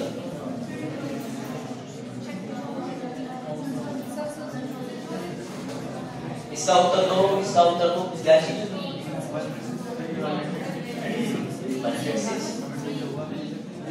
106 अमेंडमेंट की जो आप बात कर रहे हैं, sorry female reservation 30% central minister को, वो मैं सब पढ़ा। अरे वो मैं सब पढ़ा, तुम देखो अभी उसको बिल, अभी उसका विधेयक लाए हैं, एक्ट में परिवर्तित है। हाँ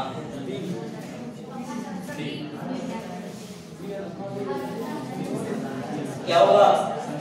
संशोधित। कितने लोग उत्तर बी के साथ जाना चाहते हैं? बी के साथ कितने लोग जाना चाहते हैं? बेटा आसान सा क्वेश्चन है कि भारतीय संविधान को जीवित दस्तावेज कहा जाता है क्योंकि ये संशोधित हो सकता है। यही मैंने तुम्हें बताया, it is called living document. जो चीज जीवित है वो अपने हिसाब से, प्रकृति के हिसाब से बदलाव लाएगी। सर कैसे?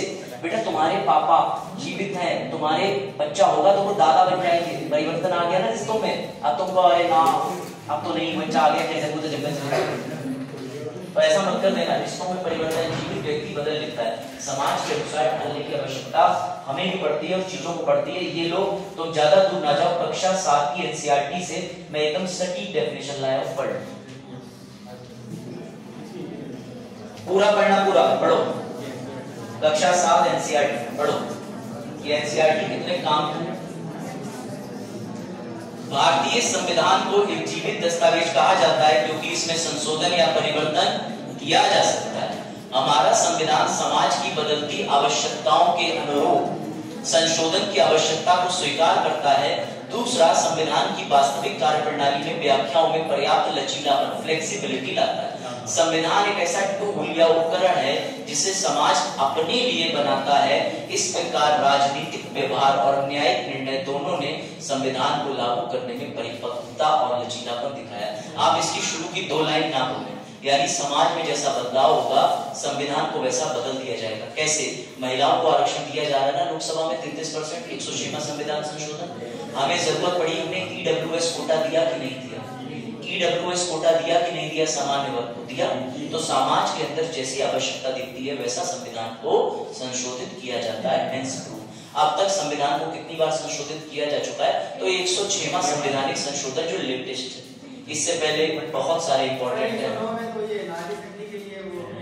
हाँ बिल्कुल आप ठीक कह रहे हो। और सबसे जटिल यानी कि जो सबसे अब तक का खतरनाक संवैधानिक संशोधन था वो कौन सा था प्रिंस? सबसे खतरनाक संवैधानिक संशोधन कौन सा था? 42वां संविधान संशोधन। इंदिरा गांधी जी ने जो पूरा, जिसे एसएससी में क्वेश्चन कई बार आ चुका है, मिनी कॉन्स्टिट्यूशन, मिनी संविधान कौन से संशोधन को कहते हैं बेटा? 42वां जो 1976 में किया गया। समझे? तो सर पढ़ने की प्रक्रिया हमें पता चल गई। आई थिंक तुम्हें बिल एंजॉय हो रहा होगा, बिल में मजा आ रहा होगा। ये लो, ये तरीका है। जो अपने आप को स्मार्ट कैट समझते हैं वो ये सब पढ़ सकते हैं। स्मार्ट कैट इज आप वोकैब यूज होती है, मतलब स्मार्ट कैट हम लोग दिल्ली में से कहते थे आ ज्यादा स्मार्ट कैट मतलब पढ़ने के तरीके से जो बड़ा बड़े हो। कैट को स्मार्ट माना जाता है, पता ना तुम लोगों को भी नहीं, ये कैट बड़ा स्मार्ट होती है, कैट बड़ा अच्छी होती है। लेकिन उल्टा चल रहा हमारे रिलीजन में चलता है, कैट पालेगा, अरे ना वो तो रास्ता कहीं में काट जाएगी, 2 बार गिरेगा, काम हो जाए। कहते ना बिल्ली रास्ता काटेगी, तो कहते हैं हाँ बनावटी बात। मैं एक चीज बताऊं तो मैं दिल्ली में 2 महीने कैट पाली थी, उसके बाद मैंने उसे जंगल छोड़ दिया। मैं पता नहीं वो कमरे में आ जाती थी, मैं जंगल चला गया। उसके बाद पता नहीं बिल्ली कमरे में रह के आ गए सब। अरे मतलब ठीक है, 2 महीने रखे थे उसको, फिर उसे जो उनके हाउसेस हैं ये वही और प्रेजेंस ऑफ, चलिए वही बिल्ली है और आज भी मेरे लिए काम करती है। स्लाइड में यही बना। थोड़े दिन बाद ये चुनाव भी लड़ेगी राज्यसभा, ठीक है? तो प्यार से मेरी कैट को आप देख सकते हैं। चलो तो याद रखना सर, मूल ढांचे का सिद्धांत 1973। जो लोग यूपीएससी फोकस करते हैं मेंस में, इस पे सवाल आ जाता है कि मूल ढांचे का सिद्धांत क्या है। ये वो व्यक्ति है, देख लीजिए, इन्हीं को प्यार सिंह केशव नंदा भारती कहा जाता है। इन्हीं की वजह से मूल ढांचे का सिद्धांत डॉक्टर इन्होंने मिला। बात है इसमें सर, ये प्रधानमंत्री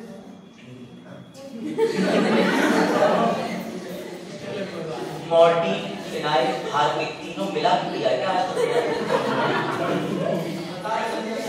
अरे कोई बात, हम भी मजाक कर रहे हैं, लोगों को डाउट हो जाता है। केशव नंदा भारती केरल के अंदर एक मठ चलाते थे, धर्मगुरु थे।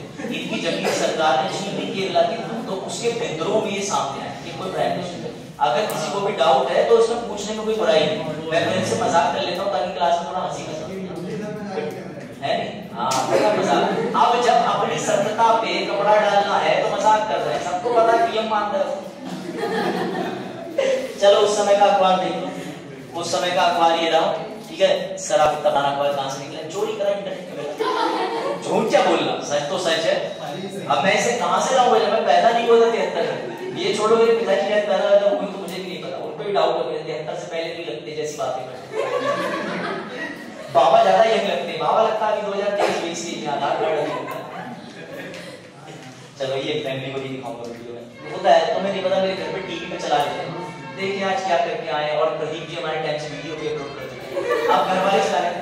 शकल नहीं दिखी तुम्हारी, थे भी तो वहां पे। मैंने कहा मैं ही बोल रहा हूँ, मैं ही, क्योंकि कैमरे से स्लाइड दिख जाती। तो मैं अपने परिवार को दिखाने के लिए डबल कैमरा मोड सेटअप करके आया भैया।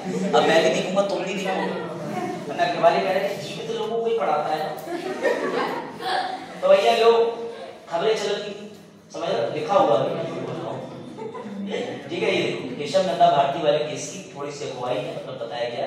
चलो अब संविधान संशोधन विधेयक के बारे में कुछ 2-4 जहरीले तथ्य हम लोग पढ़ लें, ठीक है?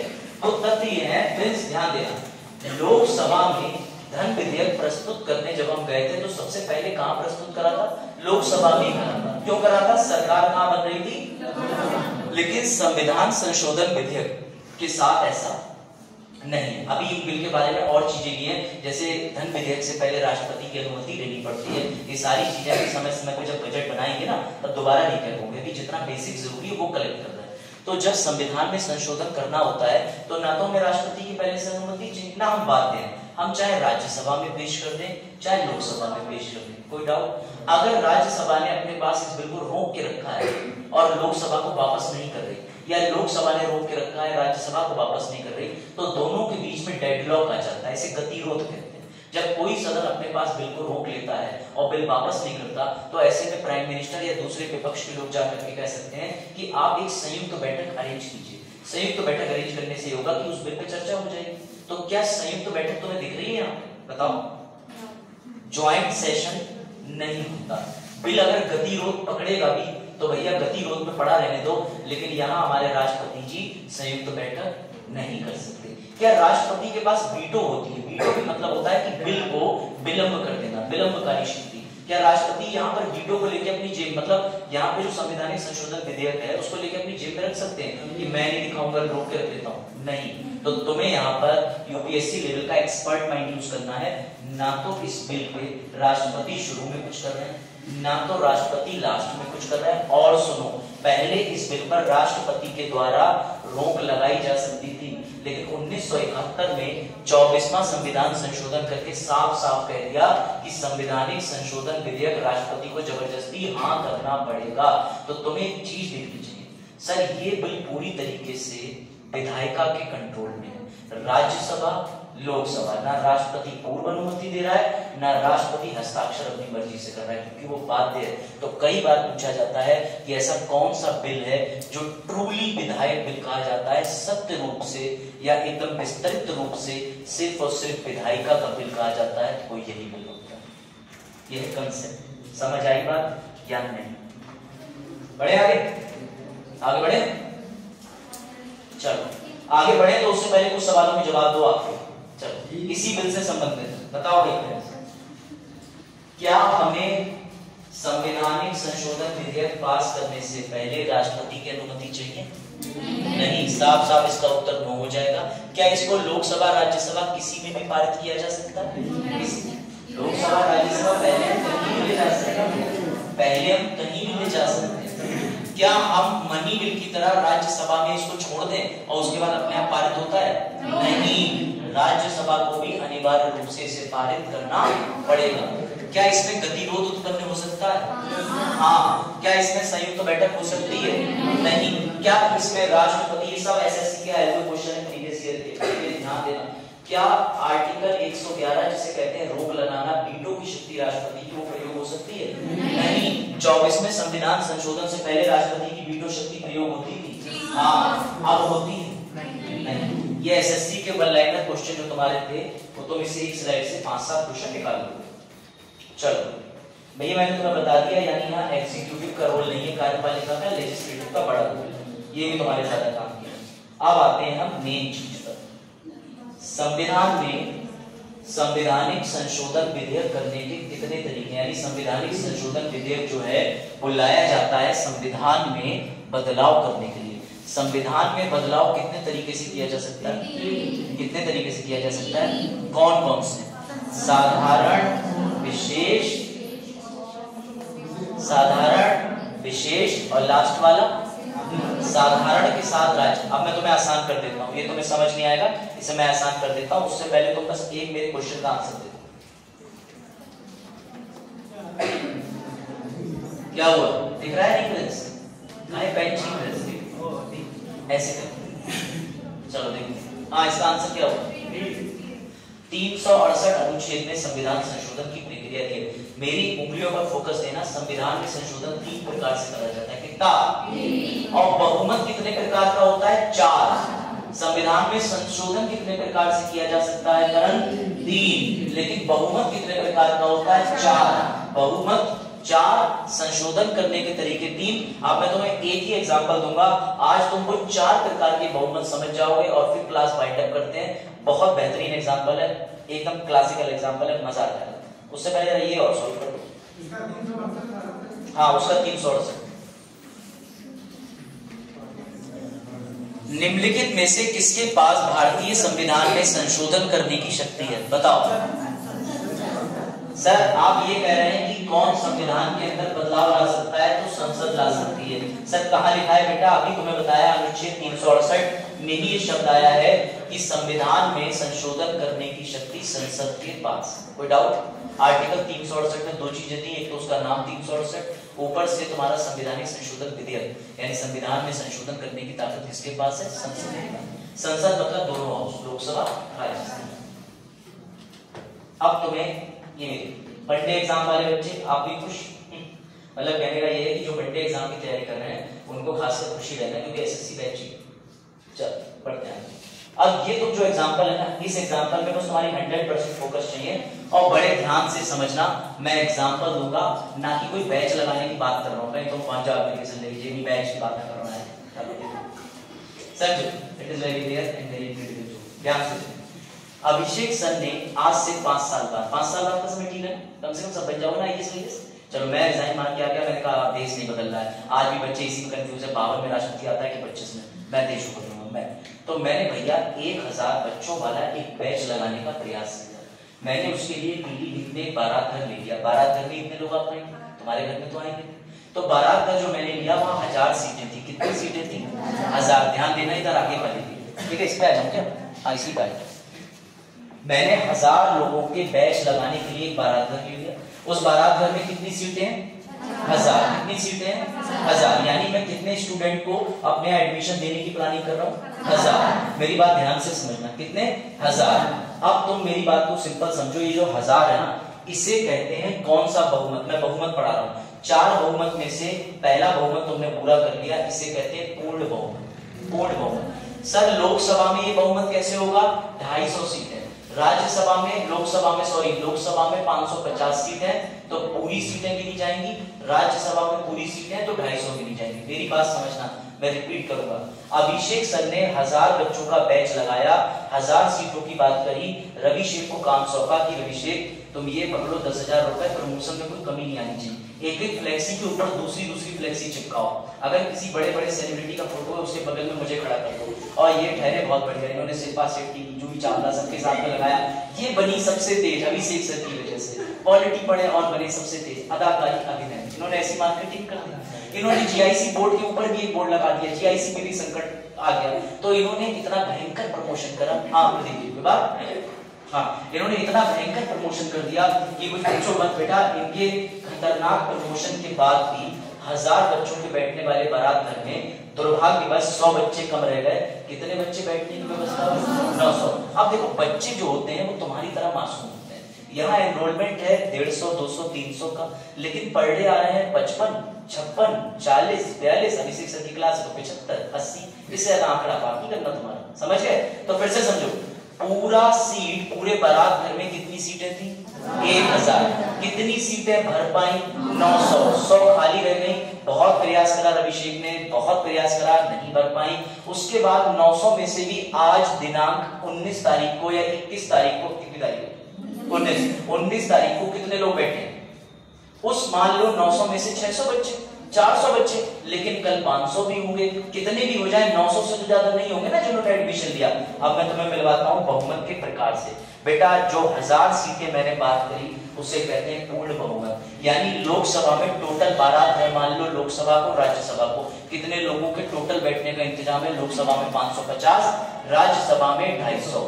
लेकिन हमने बहुत प्रयास करा, चुनाव कराए, सब कुछ कराया, तब भी पता नहीं क्यों कुछ सीटें खाली रह गई। तो जो अभिषेक सर की 100 सीटें खाली रह गई थी, 900 बची थी, ऐसी राज्यसभा और लोकसभा को ले लो। लोकसभा में 250 में से कितनी सीटें बनी होंगी? 245। वो कहलाती है प्रभावी बहुमत। कौन सा बहुमत? प्रभावी। अब उन 900 में से अभिषेक सर की कोचिंग में कभी 400 बच्चे आ रहे थे, कभी 700 आ रहे थे, कभी 600 आ रहे थे। बेटा उसे कहते हैं सिंपल मेजॉरिटी, यानी प्रेजेंट एंड वोटिंग। आज जितने आए हैं उतने लोगों का बहुमत ले लो, काम खत्म करो। बड़ी अच्छी नींद आई। अच्छा बताइए ना कितने बहुमत होते हैं? बताओ कितने बहुमत होते हैं बेटा? वाह तुम लोग सो रहे थे। मुझे उनसे क्या शुभ नाम है आपका? अरे नींद आ जाती है, टेंशन की बात नहीं है। आप तो ऐसी बात कर रही हो, मैं तो सो गया था। पहली बार अपनी लाइफ में मैं लोकसभा देखने गया और लोकसभा की हियरिंग में छत पे सो रहा था और पॉइंट आउट हुआ this person get out from. और ये छोड़ो, मैं कई आदमी का केस देखने गया था कोर्ट में, मैं केस में सो गया, उसे जज उठा रहा था। तो मैं हो वकील मैं बेटा ओवर टाइम हो जाता है किसी किसी में। लेकिन आपको यहाँ पर ये चीज सुनने का मतलब ये है कि आपको यहाँ आंख भी नहीं लगानी। मेरा वही एग्जांपल है स्कॉलरशिप में, मीना कुमारी में, मीरा कुमारी नहीं हो सकता, इतने सटीक हो। अरे कैफे वाले में टीप मार देते हो, कैसे लगा तुमने? ठीक है, तो फोकस रहो। अच्छा अगर आप को नहीं समझ आया मैं रिवाइज करा दे रहा हूँ, ठीक है? बुरा मत मानना, सोच तो गई कमाल ने क्या पैसे की बाहर, ठीक है? तो बेटा नाराज ना हो कोई, मैं सिर्फ मजाक में कह रहा हूँ, ये गंभीर हो गई, ये जोक को समझ नहीं पाई। पहला दिन आज आपका आ चुकी हो पहले, तो फिर आप मेरी आदत जानते होगी। चलो देखो कोई बात, हमारी छोटी वाली बहन भी नाराज है। अब देखो ध्यान से, पर सो मत एज अ टीचर, अगर सोओगे इंस्ट्रक्ट करूंगा, मुझे तुम्हारे 2000 के 10,000 बनाने लायक योग्यता देनी, अगर तुम सोने आते हो तो उसके लिए बहुत जगह है, दूसरी क्लास में एक्स्ट्रा जाएगा। इधर लड़के भी कुछ ऐसे अभी भी सोता है, पूरी आंखों से नाम कुछ पंखा देख के हिप्नोटाइज हो जाते हैं, पूरा लेक्चर निकाल देते। So don't be hypnotized, don't be something, be very attentive। तुम्हें यहाँ जो चीजें डिलीवर हो रही है, एक बार इसको लक्ष्मीकांत खोल के पढ़ना, यकीन मानना तुम्हारे सर के ऐसा लगेगा हवा जा रही है ऐसे बाल में। बिलीव मी कि ये सब बड़ा जटिल है, और इंटरनेट पे वो लोग आते हैं, स्पेशल मेजॉरिटी वही है 500 ठोको लाइक, बारकोड आ रहा है इधर, बारकोड आ रहा है इधर, बारकोड है आपको मेरे बदल तो बस ऐसे वाला चलने लगता है।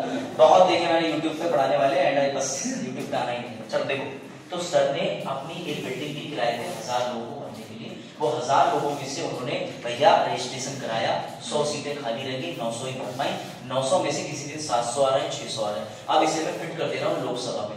लोकसभा में टोटल उस बारात घर में बैठने की व्यवस्था 550, घर कितनी पाई 545। 545 में से किसी दिन 350 लोग आ रहे हैं, किसी दिन 400 आ जा रहे हैं, किसी दिन 250 ही आ रहे हैं, तो इन तीनों को मैंने खांचे में फिट करा। सारी सीटें उसे कहते हैं पूर्ण एब्सोल्यूट मेजॉरिटी। घर कितनी पाई 545, उसे क्या कहते हैं प्रभावी बहुमत। और जिस दिन जितने लोग आएंगे उसे कहते हैं साधारण बहुमत, जिसे कहते हैं प्रेजेंट एंड वोटिंग। कोई डाउट? अब ये तीनों को समझ लो और तुम्हें सर का विज्ञापन ये रहा। अब इसे पढ़ कहां जाए, वापस पढ़ो। गायब तो नहीं हो, एक दिन तो गायब हो,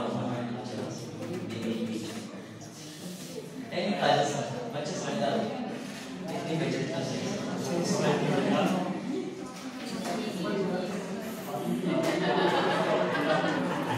नेक्स्ट कृति ने हमारे लेवल की बात,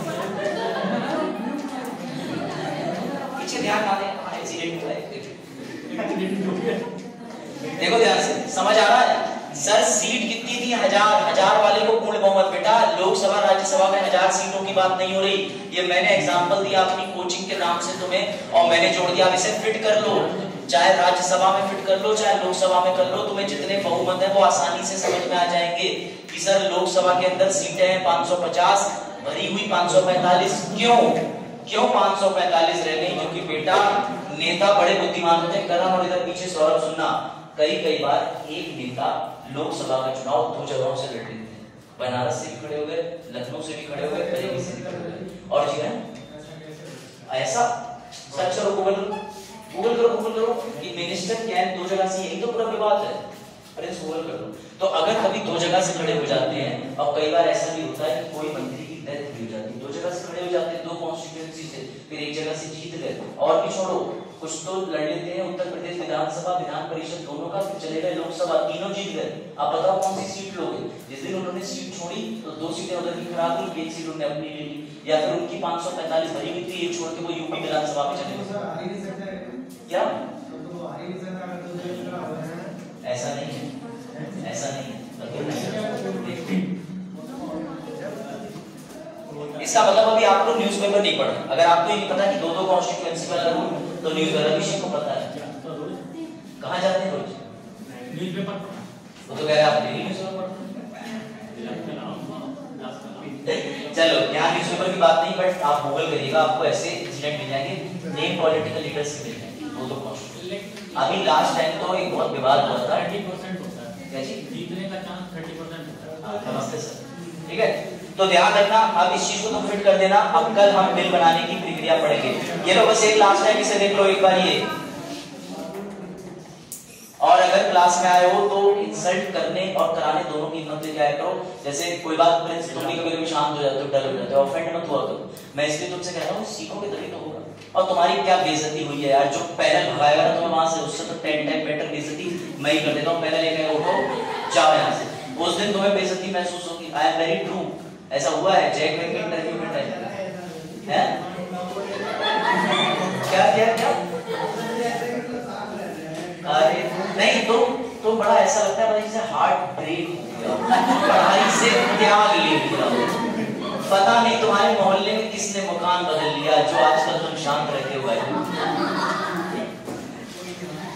चलिए ठीक है, आओ ओवर करते हैं ना।